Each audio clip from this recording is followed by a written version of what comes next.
And how soon before it's... We're live, man. Oh, well, good morning. We're live. Well, good morning, good afternoon. It was a good morning.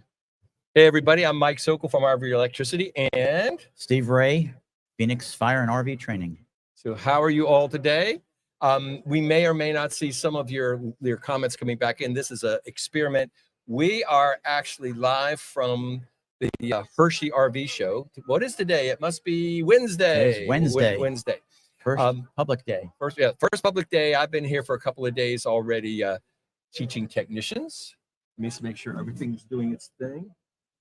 Yeah, it says we're streaming. I am amazed. Okay, so what we're going to do, Steve Raye, he's an expert on fire safety, especially for RVs, and we've actually crossed paths a few times at these shows. And so I thought this would be a really, really interesting thing for him to do a PowerPoint presentation, and I can ask questions and we can make comments about safety. I'm a big safety guy too, mostly electrical, but by golly, I know a little bit about setting things on fire as well. Haven't we all done that occasionally? Oh, we have. Let me see if I can get. Let's see. There we go. And I'm going to make this big. Okay, Steve, if you would be so kind as to take it away, and let's talk about safety. Safety is number one. Okay. It's absolutely number one. When you're living in an RV, a lot less room to move away from an incident. So we want to make sure that everybody's operating their vehicle correctly. And as we see on the screen, it says that proper operation is the number one key to your safety and proper use. Since we have a smaller unit, we're going to focus on the electrical fire safety part. The whole presentation covers so much more: propane, driving, tire pressures, a lot of other and appliances, a lot of other facets. But let's work on the electrical part. So if we just simply get started on it, very important though is that any appliance you have, any vehicle you have, you're going to find there's going to be a recall on something at some time. So please do check your owner's manual.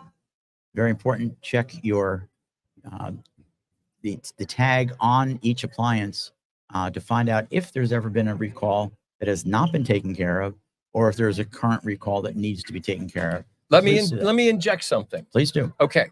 So now there's a very important recall. I was involved with this from about a year ago. The new 2024 GMC trucks, the 2500 HDs and 3500 HDs, had a problem. If you were hooked up to a trailer that had solar panels on it, it would backfeed voltage from the solar panels and lithium batteries into the truck's 7-way connector, and the brake controller would just shut off randomly. So you had no brakes while you were pulling a fifth wheel down the highway. And the only way to correct it was, guess what? Stop, turn off the key for a few seconds and turn it back on. And the next time the sun came out, it would shut it down. Those guys had no idea what was going on. I'd sent in a bunch of emails. They never answered. Everybody else sent in a bunch of stuff that apparently they didn't answer. They just, in the last week, have issued a TSB, Technical Service Bulletin. If you have a GMC, Chevy 2500 or 3500, and they said this is only for the 2024s, go talk to your dealer now. They were doing really stupid things. The dealers didn't understand this. They were going and taking the 7-way plug-in, just jamming the connectors around with a screwdriver and then plugging it in. Now, if you did that and you sent them out, you tested it inside the shop, it would work because there was no sun on the solar panels. If you took it outside in the evening, there was no sun and it would work. The next day, when the sun shined on your solar panels and boosted your charge voltage on your house batteries, guess what would happen? No brakes. No brakes again. So this is not operator error. This is a problem. This is a problem. But part of this is called being aware of this. So a lot of times people just say something broke. I saw a failure. I'm going, well, what exactly happened? I don't know. So if you want to get to the bottom of it, make a note, and not only note what's going on, note what you were doing right before that.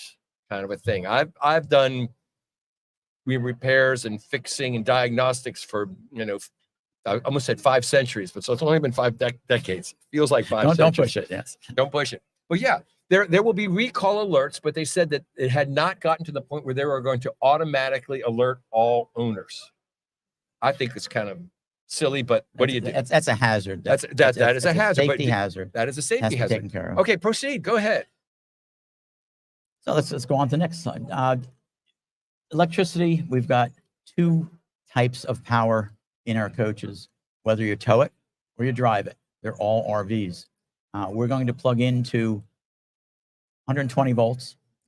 You could also be plugging into a 240 volt connection, making sure that all your connections are good and tight. Now, this is also true at home.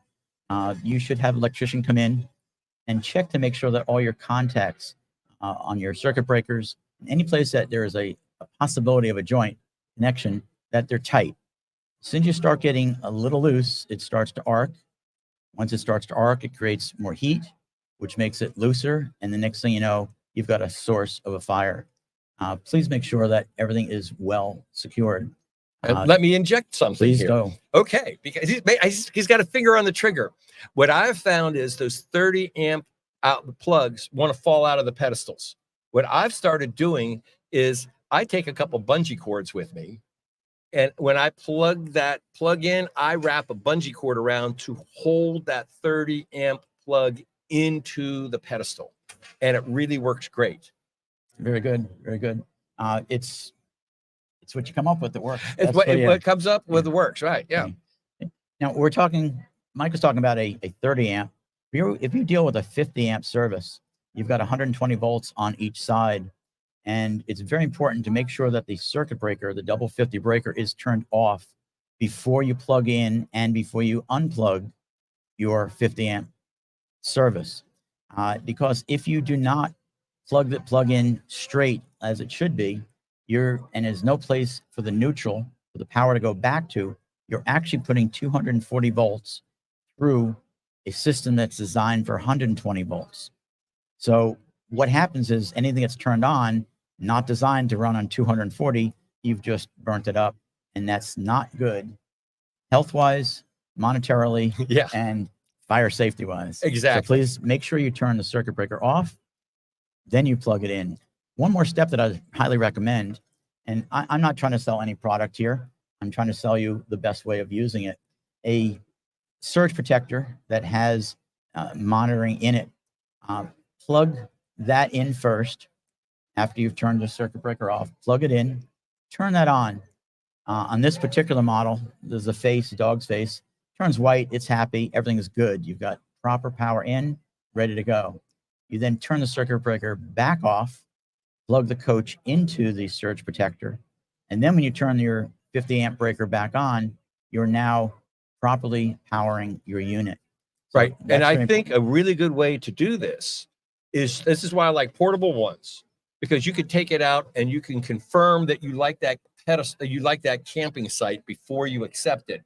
I've got people, what they do is they'll go and they'll pull their camper in, they'll level the thing, they'll hook up the water, they'll put the steps out, they'll get the slides out, and then guess what the last thing they'll do? They'll go check the power, and now they've got bad power. And you've already spent so much time on it that they don't want to go do anything else. So guess what? Do this first. I like this. Do this first. And if something's wrong, go get the campground maintenance thing guys and say, look, I'm showing no ground on this thing. I don't want to accept this. Get your guy out here. I want to get this fixed like right now. So we've had situations where power was bad, and sure enough, we did just that, and they came out, took care of it. The campground was very good. Yep. One campground we were sent to, we requested a 50 amp service, and we got to the site, and sure enough, it was 30. So I had to back out and go to the right one. But that's what you come across. Yep. But please do it the right way so you don't put the wrong power where it doesn't belong. Okay? And you've got going to 12 volt systems.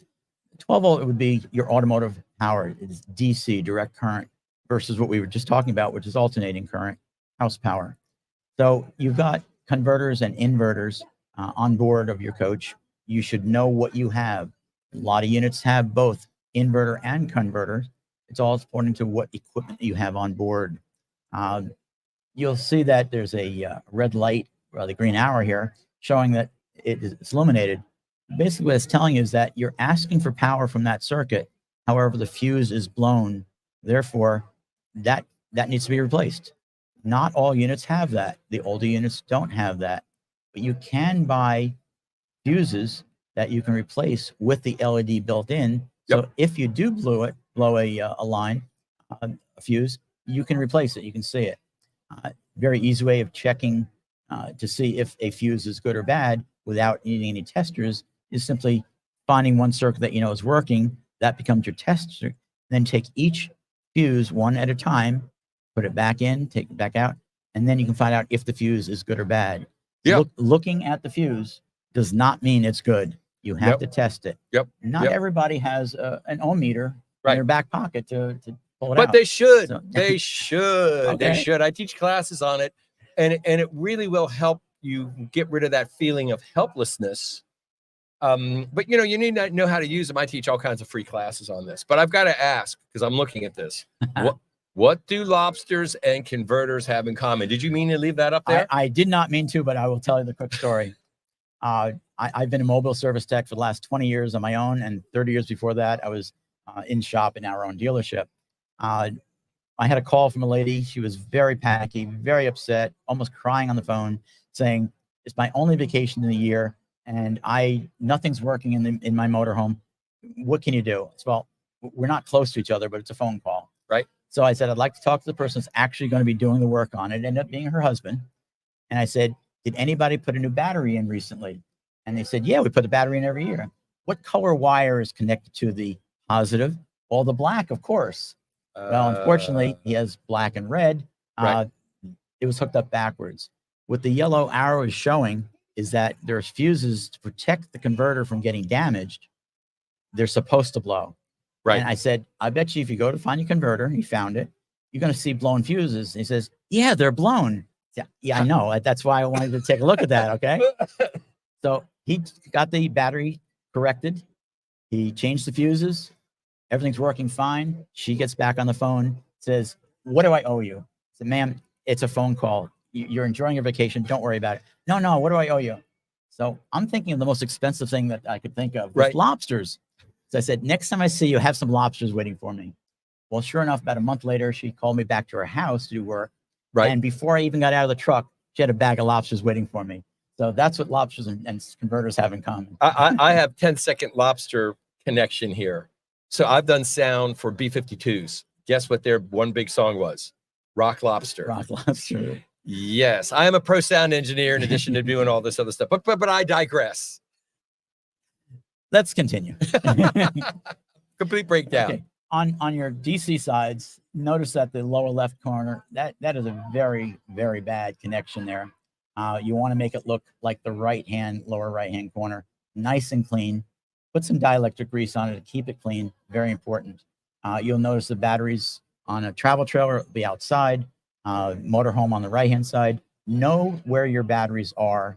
Know how they are connected. Make sure you do not hook them up incorrectly.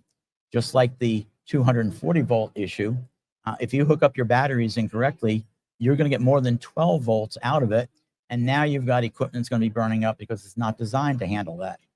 Keeping it clean, keeping the batteries clean, everything, connections, all good. Very important to keep up on that. Now, before we go on, I will stop. He's ready to go. He's used to doing this by himself. So do you talk anything about using insulated tools for this? I do not, because that's more in your line, but right. I would. Let me just give you a real quickie thing. What you do not want to do is just arbitrarily be sticking wrenches on these various terminating bolts and nuts and such, because if you're on a positive lead and you make contact with the chassis, you can actually have a dead short. When I was a young kid, 17 years old, working in a garage, and I was pumping gas, because this is the 70s, right? You pump gas.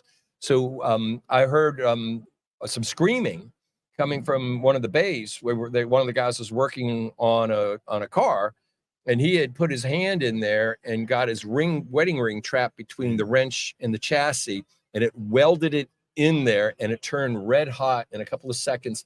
And he was running to the sink in the back, turning the water on. And I just remember the steam coming out. So you take the negative terminals off first and then put them back on last. But the big thing is you can get a really nice ratchet wrench in either 3/8 or 1/4 inch drive from Harbor Freight for less than $12. It's completely insulated. It's got a metal tang down in the middle, and I use them all the time. I mean, it's just the best way to do this. Batteries have huge hundreds and hundreds of amperes of potential current that can go through them. Along with that, as your class was yesterday, if that battery, lead acid battery, is a little low, you've got dangerous fumes come out of there that could explode. Then, that's right. Along with that's right. You get sulfuric acid, and then you get hydrogen, oxygen fumes. And I've actually seen batteries just split and blow up and blow battery acid all over the place. You really don't want that. Also, if you're working on this stuff, put on safety glasses. When I was a young Full kid, shield, I better. watched my dad try to jumpstart a battery, and he put it on backwards, and it squirted battery acid right up in his face, and it missed his eye by this much. I dragged him in the house and washed his eye out, but a couple of inches the other way, he would have lost an eye. Not good. You're right. Full shield, way better. Operator error. Yeah, First slide. operator error. Okay. Operator error. All right. So we talked earlier about connections. It's true on 12 volt DC. It's true on the 120 volt AC. Right. Notice that the color of the wires very burnt. That's because those connections were not tight enough. When it's not tight, you get arcing. Arcing causes more heat. Heat causes more arcing. The copper actually expands a little bit when you use it, and it cools down. That means it's loosened the screw a little bit. You use it again, it expands again, cools back down, and you're constantly loosening that screw. Right. Even if you're not moving the coach, which most of ours are down the road in hurricane weather, basically. Right. Make sure they're taken care of. And I do explain this also at home too. This should be done at home. Very important. I have an entire article, and I have every torque number that you need for every possible screw in your RV. Well, I'm going to get that from you. Yeah, it's really it was hard to find this stuff, but it's really useful, and you can get a torque limiting screwdriver for $30 to $50. It's really nice. And also remember, it's in inch pounds, not foot pounds. That's pounds. operator error. So it says 35 inch pounds. That is not 35 foot pounds. Okay, you need to smooth this up.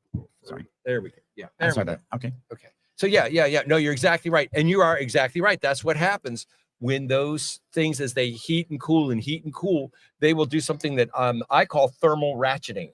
They will literally just loosen themselves up. That's very good. Question comes here is, what does that red light mean? And if you look carefully, it's not a light.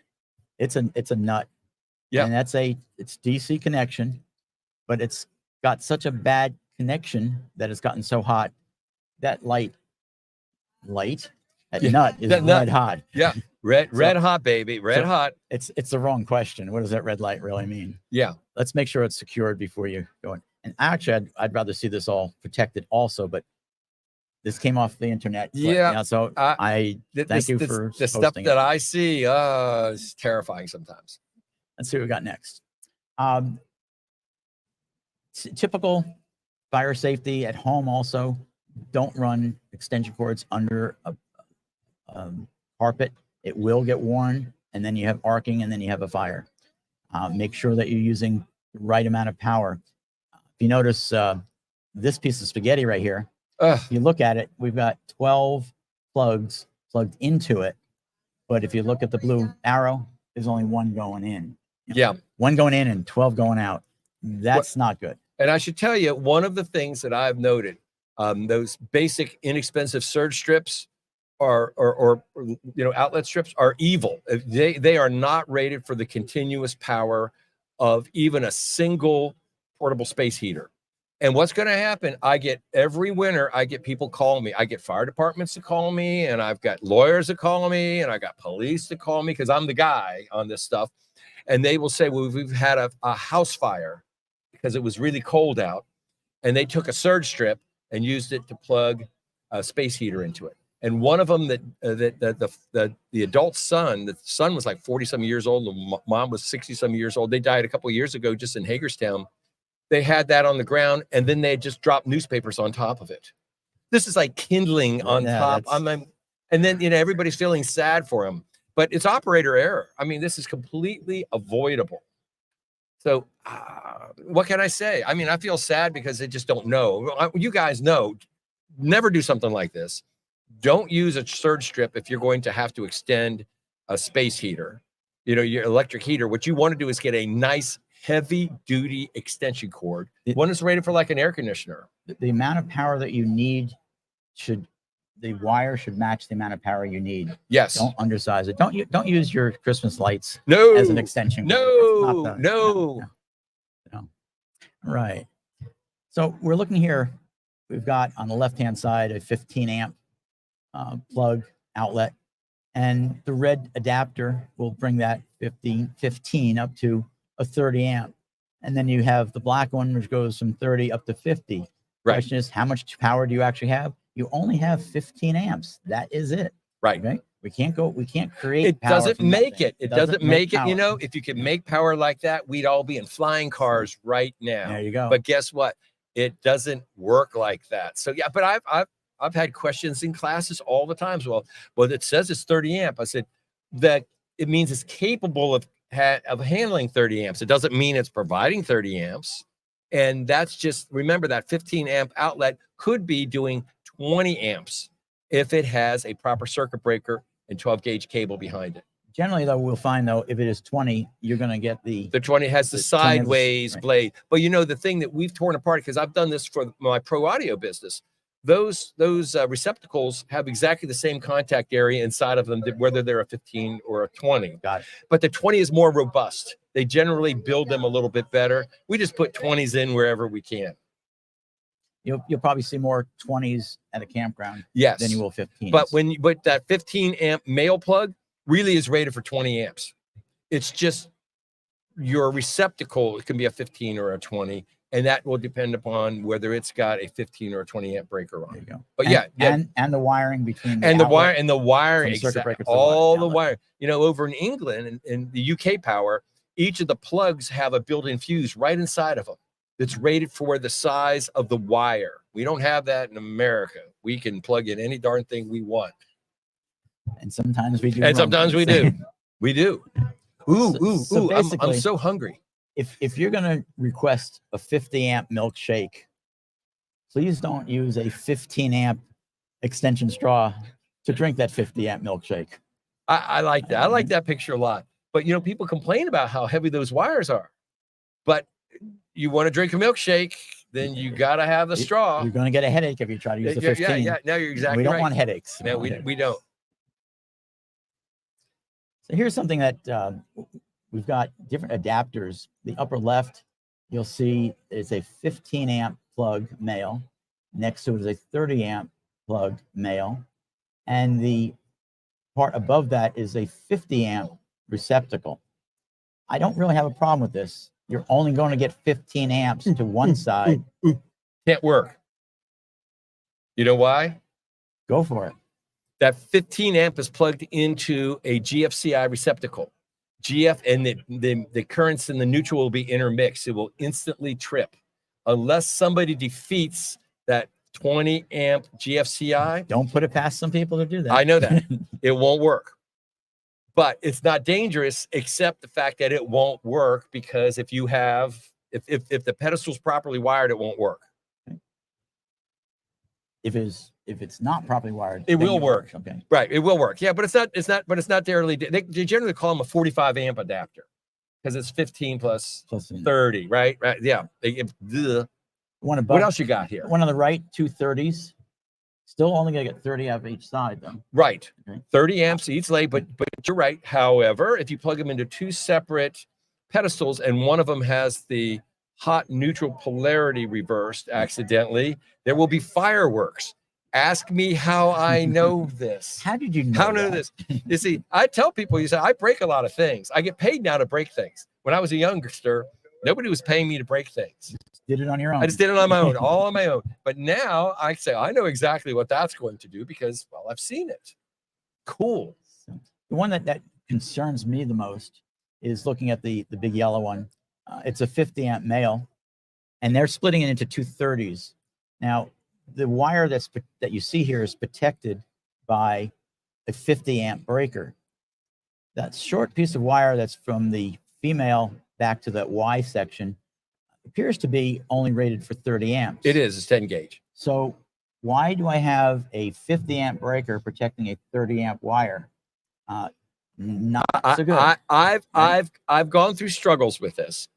It is in fact a code violation to do this because that breaker upstream of it is supposed to protect the wire. However, because the only thing that this can plug into is your RV, and your RV is supposed to have a 30 amp breaker, all the major manufacturers make these cables. But then they're going to make an adapter to go from the 30 up to 50. Oh, they do.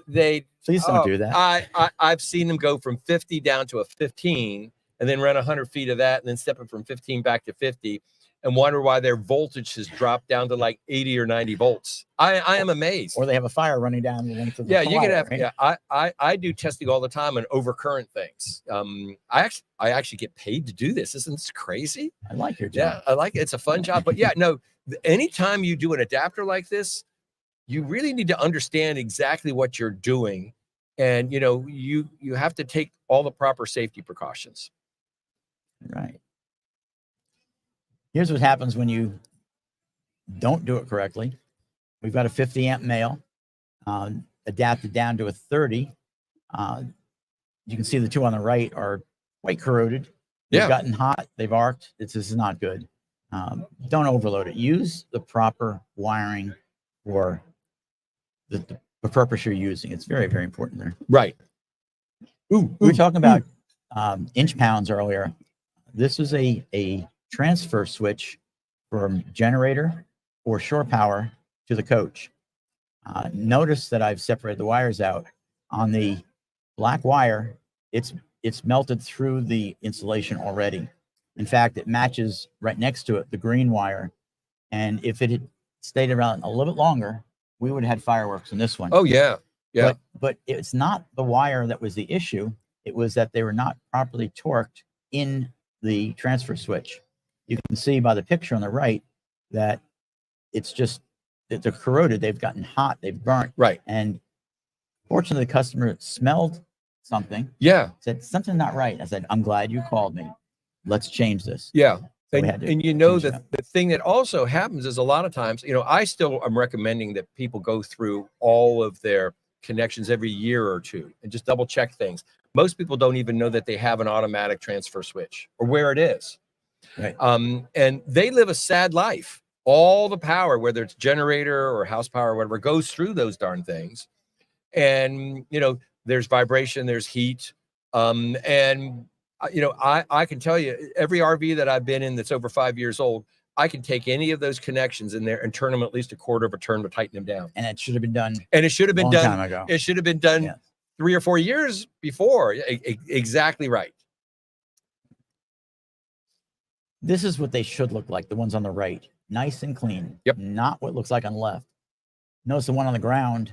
I have people that have put plastic bags around them to keep the moisture out. It's a greenhouse. It keeps the moisture in. Yep. Please don't do that. Keep it, if you have to do a connection like this, keep it off the ground, but definitely keep it away from kindling, such as the leaves that we see here. I like that. Okay? But yeah, we want those plugs to look like the right-hand side, nice and clean. Yep. Okay. A lot of people have these power cords built into their units. Very nice. You press a button, it rolls back up. The problem here is that you're adding a possible heat source because of it adding up in one spot. Now, Mike was very nice and corrected me on an issue that we were talking about as far as being like a magnet.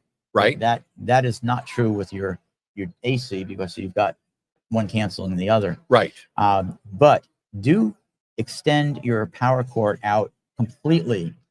If you've got the reel like this, it's easy enough to press the button and pull back in.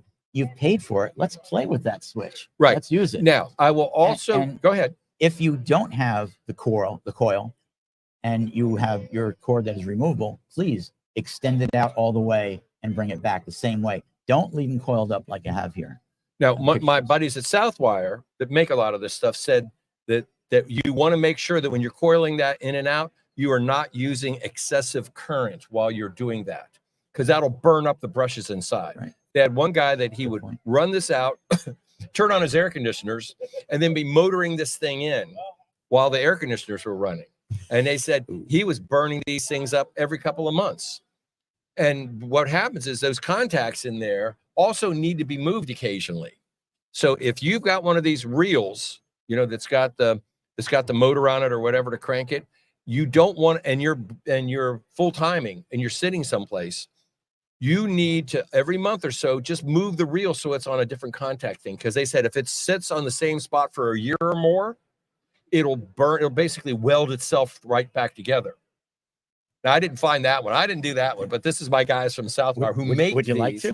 No. I've got one, but no, I don't need to do that kind of testing. Right. So we're looking at back of a refrigerator. This one's a gas electric absorption refrigerator. It's a little off topic of electricity on the right-hand side. So let's start with the left. We want to make sure everything's clean back there. You can see there's a lot of wires back there. Some are 12 volt, some are 120, and some are controls for back there. Keeping it clean, keep the critters out of it. Right. You don't want them eating through it. As long as I've got your attention though, the right-hand side, this is inside a gas electric absorption refrigerator. You've got hydrogen gas, you've got ammonia, which is actually a refrigerant. You've got water mixing with the ammonia. And to keep it all from rusting, you've got chromium sulfate. And what we're looking at here is a leak of chromium sulfate out of the cooling unit. Oh, wow. So if you ever see this on a gas electric refrigerator, please turn it off immediately. And what's nice about a absorption refrigerator is that you can replace the entire cooling unit without having to replace the entire refrigerator. I'm full-time. I deliberately asked for a gas electric refrigerator, knowing how we were going to be traveling. Very popular now are 12 volt refrigerators, very efficient. There's also the residential refrigerator. We go back to the original, one of the early slides about having an inverter. If you have a residential refrigerator, you're going to need to invert your 12 volts up to 120 volts so it will run. Right. Many different ways of doing it. There's no right, there's no wrong. It's what's best for you. But getting back to the picture, that cooling unit can get replaced. And with that, you don't have to worry about pulling out a windshield or a slide out to replace a full-size residential refrigerator. I have seen that on a Class A. They actually have to take the windshield out of this thing to get the refrigerator out, or they have a fork truck to take the slide off of the thing. That's what it takes. And I'm like, oh, brother. But yeah. Whether good or bad, it's up to your use. For us, gas electric was the way we wanted to go. Along with the gas electric, I highly recommend, in fact, I almost insist, never run with your refrigerator running on propane while you're traveling down the road.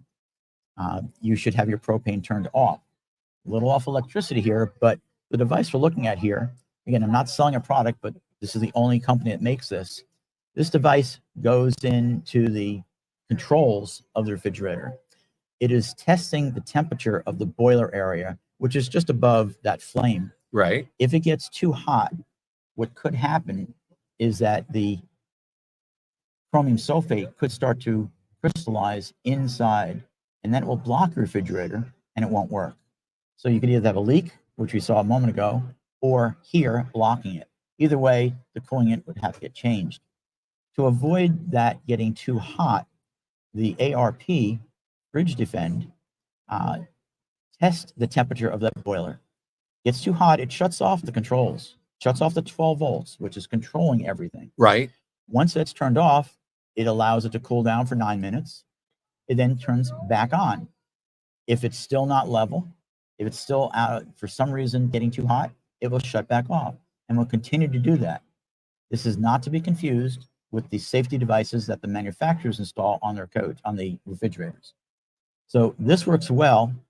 And when you're traveling down the road, if you would like to keep your refrigerator on most of the time it's for medicine to keep it the right temperature. Right. What you do is get yourself an inverter, or if you have one, have it properly wired so that it will run while you're traveling down the road. Right. Then you plug your refrigerator into that circuit that's inverted. You've got 120 volts traveling down the road. You're protected with this so you don't overheat it. You're safe. Propane is off. There's no ignition sources. It's a good, safe. So you're device. using the heating coil in the refrigerator that takes the place of the flame to move the ammonia around. Ammonia has to be boiled. Right. And the ammonia and water mixture boil up the tube. The water is allowed to drain off. You have pure ammonia running through the upper part of the refrigerator. As it comes down through the cooling area, it's actually in a hydrogen atmosphere. Okay. As it does that, the ammonia cools very well, very efficiently. That's why it works. Once it's warmed up, it works its way back down to a tank, mixes back with water, and the cycle just continues. So what do you want to do to make that boil happen? Either a gas flame or electric heating element. Right. On smaller units, you might find 12 volt on them, but you're probably going to find that usually in a single door refrigerator. And we're talking a 3-way refrigerator, not a 12 volt only. Right. So yes, we are heating it by either electricity or by propane. And the electricity traveling down the road is so much safer. Oh, yeah, I would agree. Yep. So a little maintenance is important too. This is a unmaintained furnace, and after it gets all blocked up, that's dog hair, cat hair, lint, whatever. It's close enough that you could start overheating some of your components. Once the components get hot, what's the next step? You got to fire. Right. So let's avoid that. Let's do a little maintenance on it. Sometimes it's not as easy to get to your furnace as this one shows with a little door in the back. Sometimes it does mean taking it out from inside. Well, here's an issue that dilemma is that you might have to take the propane apart in order to get the furnace out. I will not take on that liability to tell you how to do that. Right. That's why you get a certified technician to do it properly. RVTI, which is the industry standard training and certification, they know exactly how to handle it, and how to properly put it back, and how to properly test it. Yep, I think that's the best thing. I got people that want me to tell them how to do certain things electrically, and and I'm like, not a good you idea. touch it, you own it. Yeah, not a and good I idea. tell you the basics, but I'm not going to advise you, especially on something that's even though it may, you may be able to get away with it. I will never teach anything that is a code violation. Period. I know how to do workarounds. I will never teach you a workaround. I just don't want to, and it's not even the liability of legal liability, just the emotional liability. I don't want anybody getting hurt. I would feel terrible if somebody got hurt because I gave them a piece of information they misused. That's it. Yep. On the left-hand side is just a return air for a furnace. Still, it's a maintenance thing. That's really why we don't want you to block that. You could overheat appliances, and then that could be a real problem. We don't want that. On the left-hand side, we've got an air conditioner. Quick story on this one is that this was actually on a dog grooming trailer. Oh. It's the same air conditioner as used in any RVs. Right. However, I asked the lady, she's complaining it was not working. Said, how's the filter? Do you change your filter? Oh, I change it regularly. Pulled it down. She says, and the upper filter is good too. And there was silence. I said, what do you mean upper filter? Well, yeah, I pulled it down and look up on top, and the filter's up there too. She was interpreting the gray on the right-hand side to be a filter, like an air conditioner filter, that you can buy big box store. Yeah, and that's not that. No, what happened is took it all apart. It was dog and cat hair because it's a grooming trailer. And once I cleaned it off, and this is vacuuming and a toothbrush, cleaned it off. Right. She thought she needed a new air conditioner, and she was so happy it did not need a new air conditioner. She just had to maintain it. That's the important part. Hers more because there's so much lint and there's got to be fur flying everywhere. Exactly. In the center, you've got a typical filter, and this is what I was asking her about. How does the filter look? She pulled this one down and said, I replace it regularly. Well, that's good, but there's still stuff getting up the air Right, conditioner. right. Now, the dilemma comes in on the right-hand side. You've got a residential refrigerator. How do you get back there to clean those coils? At home, I used to bring mine out maybe once a year, Right. vacuum out the coils, make sure it's working, slide it back in. You notice that's on a little step in a slide out. How are you supposed to get that refrigerator out of there? I don't know. I don't have a clue. You got a clue? That's the problem. That's the dilemma. This, Now, there are some manufacturers that do put a access panel outside, but generally that's if they give you a choice, or used to give you a choice, of gas electric versus residential. right. Instead of being a louvered panel for the ventilation of the gas electric, it was a blank panel. You could open it up and you could get back there. It still is not as convenient as at home, where you can slide it right out and slide it back in. Right. But please don't forget, out of sight, out of mind does not count here. You got to do it the right way. Yep. Okay. Electricity and water really don't like each other. No. And we had a fire class years ago about solar. And the instructor's first question before he started anything, he says, what does fire and electricity have in common? And we're all scratching our heads like, what is he talking about? Right. His answer was Ben Franklin. Ben Franklin started the fire department. Oh, that's right. And, he did. And he discovered electricity. So we were looking for a Ben Franklin to do our next class for us. So what we try to do is to avoid any water mixing with the electricity. On the right-hand side, again, I'm not selling this product. It's probably around $4,000 or $5,000. Great tool. You can go to RVelectricity.com and find out who will do a test for you. What this device does is it connects to one of your roof vents. It pulls air in from outside, increases the pressure inside the coach, very small amount. And just like blowing up a balloon, it tries to expand, but obviously a trailer, an RV, does not expand. Right. So the air tries to get out of any place it can. While this is going, we go outside with soapy water and we Look for bubbles. Look for bubbles. Now, how many factories go through a rain room before they send their coach out? To me, that's a little counterintuitive. Right. I don't want water in my brand new coach. So I recommend to people to avoid getting water in so it does not affect anything, as the picture shows. Right. Get a brand new coach. Please go get your Seal Tech test done. Well, that's the comment usually is, it's a brand new coach. I said, exactly. It's still under warranty. That's okay? right. Let's get it that's taken what care you of. want to know. Yes. A lot of people go out there buying a secondhand coach. That's fine. Go have it taken care of. See if there's any leaks. Right. Before you even buy it. Make sure there's no leaks. And then once you have it, at least once a year would be very smart. It's very inexpensive to do. Each dealer will charge their own amounts. But having it done is just such a good preventive maintenance.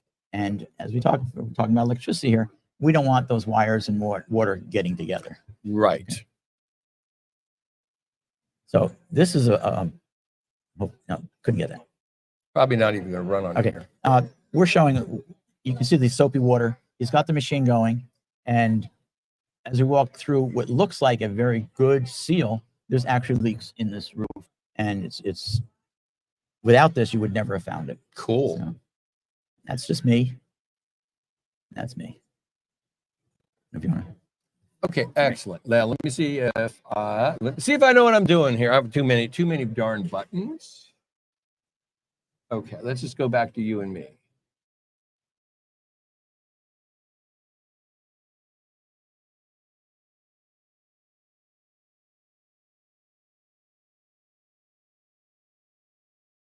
It's getting low, my hand's shaking a little bit. Here we go. I think we're back up. Now we're back up. Now we're back up. Well, Steve, thank you very much. Any last minute stuff here? Like I said, this will be broadcast everywhere. It's already out there on the web. Hello, everybody. They'll rerun this for PRVCA. We're gonna try doing some more of these things. You know, I just happen to be an audio video engineer, trainer for this kind of stuff. I thought we would do as an experiment. This is not a real RV behind us. This is merely a backdrop. This is movie magic, right? But if you like more of this stuff, you can, send me send me an email. Mike@noshockzone.org is the best way to get me. Steve, if they want to get you, what's your easiest email? It'd be Steve Raye, SteveRaye at Regions, REGINSRV.com. And I will answer emails. Very good. Thank you all so much. And I'm going to do another one of these tomorrow. Very good. Thanks a bunch. I think that's my kill button.